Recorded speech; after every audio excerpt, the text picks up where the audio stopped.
Assalamualaikum warahmatullahi wabarakatuh. Selamat pagi semuanya. Selamat datang di perkuliahan Analisis Data Pangan dan Gizi bersama saya Erni Rukmana. Materi kali ini kita akan membahas coding book dan SPSS. Sebelumnya juga kita sudah belajar coding book. Di sini sudah ada contoh dari tugas coding book di minggu kemarin, salah satu dari tugas teman kalian. Jadi di Excel yang enak dipindahkan di SPSS ini adalah salah satunya. Nah, untuk pertanyaan-pertanyaan kuesioner yang sudah di-coding dari mulai tanggal lahir sampai dengan 64 pertanyaan, ini sudah ada type, with, label, value, dan usernya. Kalau label ini harus kita gunakan juga, karena kenapa? Kadang kita lupa coding yang P1 gizi seimbang ini apa ya? Sudah kita coding, kita akan lebih mudah memindahkannya di analisis SPSS. Nah, ini yang sudah saya pindahkan dari mulai pertanyaan yang pertama sampai 64 pertanyaan. Dan type with decimal labelnya juga sudah saya pindahkan. Nanti kita belajar secara langsung ya. Sebelum kita menganalisis SPSS, harus tahu uji statistik yang akan kita gunakan di penelitian kita. Nah, ini sudah saya rangkum yang memang sudah kalian pelajari di mata kuliah statistik. Jadi analisis deskriptif yaitu bisa kategorik dan numerik dengan n%, dilihat dengan n%. Kalau untuk numerik min dan median. Untuk analisis analitik yaitu korelatif, komparatif, dan multivariat. Korelatif jika memang variabelnya numerik dan numerik bisa menggunakan persen dan Spearman. Nah, untuk komparatif sendiri dengan variabel kategorik itu ada yang tidak berpasangan dan berpasangan. Kalau tidak berpasangan bisa menggunakan Chi-square, Fisher, Kolmogorov, Smirnov. Kalau untuk yang berpasangan bisa menggunakan McNemar, marginal homogeneity. Sedangkan untuk komparatif numerik kategorik numerik, apakah dia tidak berpasangan ataupun berpasangan atau dia dua kelompok atau lebih dari dua kelompok, kita sesuaikan analisisnya. Misalnya lebih dari dua kelompok bisa kita menggunakan one ANOVA. Nah, untuk multivariat sendiri itu bisa kita menggunakan regresi logistik ataupun regresi linier. Ini harus kalian pahami dulu sebelum kita menganalisis secara SPSS. Nah, sekarang saya ingin menjelaskan kembali. Nanti bingung kan kalau misalnya apa sih Bu pasangan dan tidak berpasangan? Nah, kalau untuk dua kelompok tidak berpasangan, peneliti tersebut mau melihat ini contohnya ya. Misalnya peneliti membandingkan kadar gula darah antara perokok dan bukan perokok. Nah, kalau misalnya dua kelompok berpasangan, contohnya misalnya ada kelompok mahasiswa yang mau mengukur berat badan 2 kali dari bulan Januari dan Februari 2021. Nah, kalau misalnya kelompok berpasangan karena matching, si peneliti ingin mengukur gula darah perokok dan bukan perokok, tapi nanti di matching karakteristiknya. Misalnya ada karakteristik usia dan jenis kelamin yang sama. Untuk kelompok berpasangan karena desain crossover ini biasanya digunakan secara uji klinis. Jadi misalnya contohnya ya, ada subjek peneliti yang menerima obat A, ada obat A dan B, dan periode tertentu si subjek tersebut akan menerima obat B. Jadi disilang crossover. Kelompok berpasangan karena diambil dari tubuh berbeda pada subjek yang sama, misalnya peneliti membandingkan kadar IgE pada subjek sama. Jadi harus paham dulu pasangan dan jumlah kelompok. Nah, setelah kita tahu analisisnya, terus semua istilah-istilah yang ada di statistik, kita harus buat dummy tabelnya. Ini sudah saya jelaskan juga di seminar proposal. Jadi kalian sudah punya bayangan sebenarnya untuk menjawab masalah dengan tujuan itu harus sama, dan nanti di hasil itu yang akan tergambarkan. Misalnya di tabel 1 ada analisis karakteristik subjek. Apa saja yang dianalisis di karakteristik subjek tersebut? Ini masih ada 3 variabel ya, usia, jenis kelamin, ras, dan etnis. Nah, kalau usia sudah kita kelompok kategorikan 13-18 tahun, 19 sampai 24 tahun, mau jenis kelamin laki-laki, perempuan, ras atau etnik Batak, Sunda atau Jawa lainnya. Kalau di kuesioner kalian kan ras etniknya banyak ya, ada 11 ras etnik, tapi kan tidak mungkin panjang sekali tabel kita kalau 11 ras etnik itu belum tentu misalnya Padang itu hanya satu, yang ras Padang satu, atau ada Aceh hanya dua. Jadi itu dikelompokkan kembali, misalnya menjadikan tiga ras etnik, Batak, Sunda atau Jawa, yang misalnya Aceh, Padang itu kita ras etnik lainnya. N ini jumlah sampelnya karena yang saya analisis 14, jadi saya eh, di sini 14 gitu ya. Nanti kalau kalian kan per kelompoknya ada 30. Persentasenya berapa? Nanti setelah kita analisis. Nah, ini tabel 2. Karena kita sudah deskriptif, kita ingin secara analitik. Perbedaan berat badan dan tinggi badan berdasarkan usia. Kalau misalnya sudah ada dummy tabelnya, kita tinggal memindahkan hasil analisis statistik tersebut di dummy tabel kita. Oke, kita akan berpindah ke SPSS. Kemarin kan sudah saya wajibkan kalian menginstal SPSS ya, biar nanti kita mudah mengikutinya. Ya, di sini kita ambil hasil dari coding salah satu teman kalian. Jadi ada kuesionernya 63 kuesioner, item kuesioner yang dikodingkan. Tinggal kita copy paste saja di SPSS.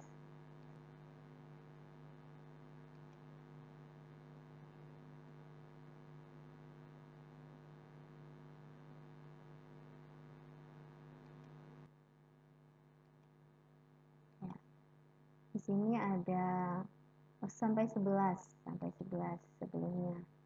Terus saya kelompokkan menjadi 3. Nah, kalau usia ini bisa kita menggunakan transform. Kalau usia ya, ini kan usia juga banyak nanti kalian 1 sampai 13 tahun sampai 24 tahun.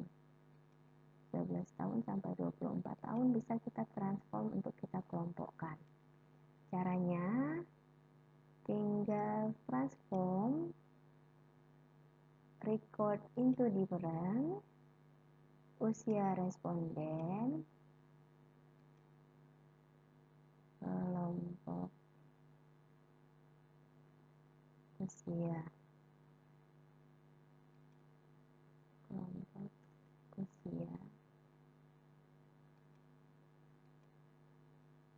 range 13 sampai 18 tahun, 21, dan 19 sampai 24 tahun. Kode 2. Tinggal continue. Oke. Nanti hasilnya ada di ujung ya. Tinggal kita value.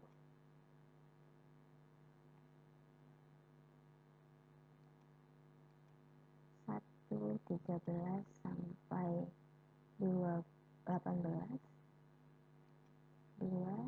19 sampai 24.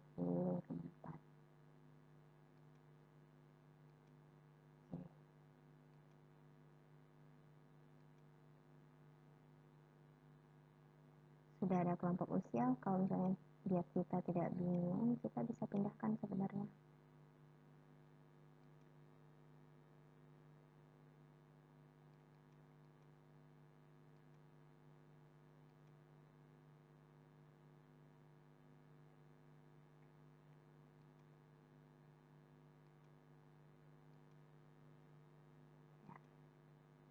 Sudah kelompok usia udah kita kelompokkan, ada laki-laki, ada perempuan, kelompok usia, terus suku juga sudah kita kelompokkan ya. Sekarang tinggal kita analisis deskriptif. Ya, sekarang kita analisis secara deskriptif statistik untuk melihat N jumlah dan persentase yang sudah kita buat dari tabelnya ya.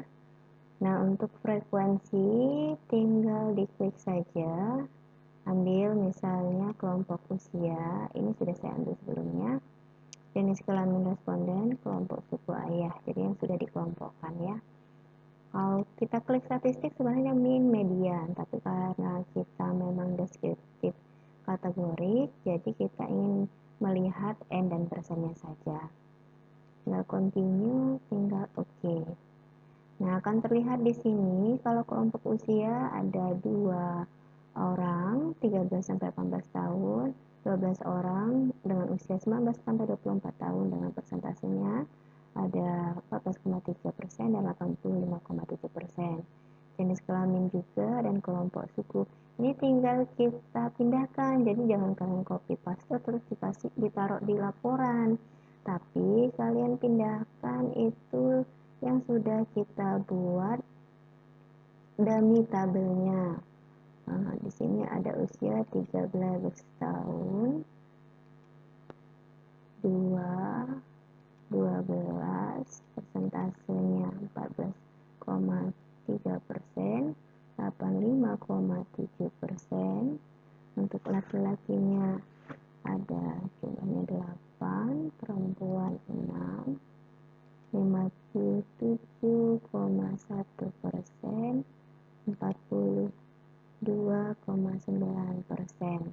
Untuk Batak, Sunda dan lainnya, kita lihat Batak ada 8, 57,1%, Sunda Jawa 3, 21,4%, dan lainnya ada 3, 21,4%. Ini baru analisis karakteristik deskriptif. Nah, kita akan melanjutkan untuk yang dummy kedua. Sekarang kita analisis yang kedua untuk melengkapi dummy tabel perbedaan usia, berat badan dan tinggi badan ya. Kita ambil independent test karena perbedaan, komparatif, dan kita anggap bahwa data kita itu normal. Nah, setelah itu kita analyze, compare means, independent sample test, berat badan yang akan kita lihat, terus untuk groupingnya kelompok usia 1, 2, continue. Oke. Setelah itu kita membacanya ya, tapi kita analisis yang kedua dulu. Compare means, badan seperti tes untuk tinggi badannya. Lo bisa tidak langsung? Bisa tidak langsung. Bisa ya kalau langsung ya. Enggak, oke. Kita lihat untuk berat badan. Untuk pembacaannya di independent sample test kita lihat variansnya. Apakah berbeda atau sama asumsinya.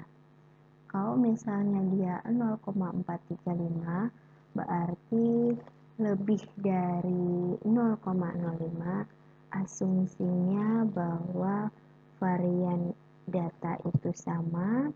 Kita ambil yang signifikansi totalnya yang assume, berarti 0,834, tidak ada perbedaan. Terus untuk tinggi badan